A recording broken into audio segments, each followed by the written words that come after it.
Hey everyone, Mitch here again to talk a little bit more about creativity in your church.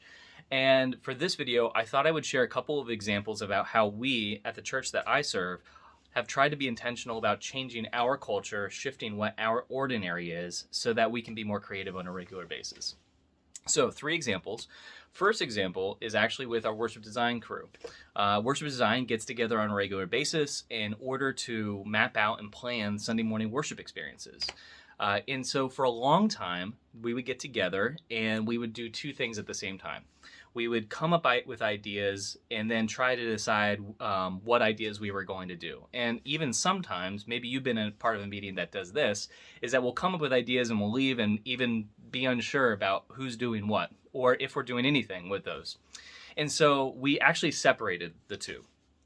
We backed up the timeline, so about 8 weeks before a new sermon series, we would get together, kind of get the brief of what's coming up, what's the scripture, what's the theme, what are we really trying to engage with during those sermon topics, etc. And then from there, we would just start brainstorming. We would do ideation. We would start with a brainstorm warm-up and move into ideation mode. And then after that was done, we'd have all these ideas. About 3, 4, 5 days later, a smaller group would get together and decide which ideas were feasible and desirable, so that we could go and start moving on that. And so by the time the new sermon series comes up, we would understand, here's what we're able to do, and these are the ideas we've been able to come up with. That's been really helpful for us, just to separate that intentional idea time. So example 1.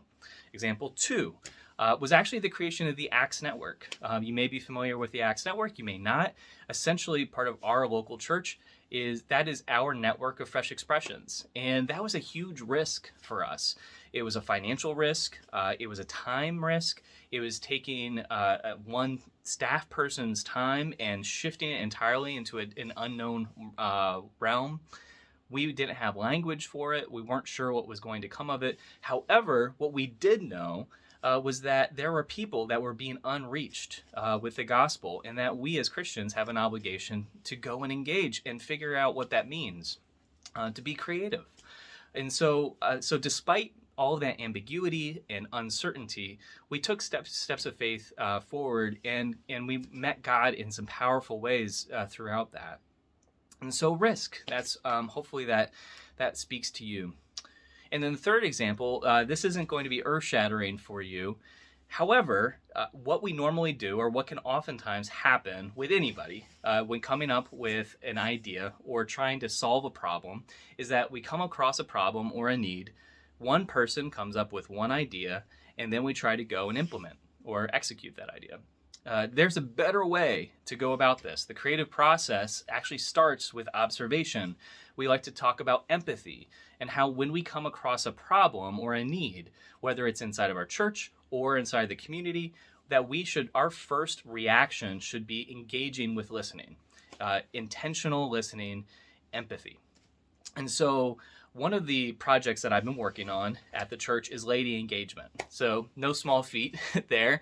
And trying to practice what we preach, I sent out a survey to the entire congregation asking questions about what the primary barriers are for people to dive in deeper into the life of the church. Now, through the survey, we came across some harsh realities, some really good conversation. I've had some wonderful follow-up, but what that's done is that it's helped us as a church understand what the problem really is, or what the reality truly is. And from there, we can come up with better ideas and then come up with better solutions and move forward, inviting God into that process. So I hope that these examples are helpful to you, and thank you again for being with me, spending some time with me. Blessings.